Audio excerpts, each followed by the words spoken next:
hang out here because it's my birthday.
So I just got home a little while ago and I just wanted to end the vlog here. I know I didn't talk that much during this entire vlog, but it's because I was just like really preoccupied and nothing really happened that much all day. In the morning I woke up really early to edit a video, finish that, and then we went straight to the bowlero and then bowled for 2.5 hours.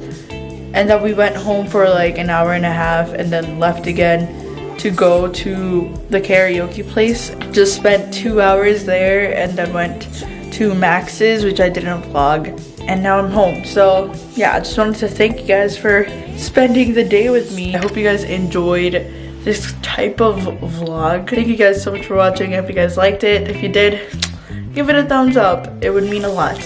And don't forget to subscribe if you haven't yet. And yeah, so that's pretty much it. I'll see you guys in the next one, and I hope you all keep growing. Bye! 거칠은 폭풍 뒤 햇살 비치듯이 Life, fall in love.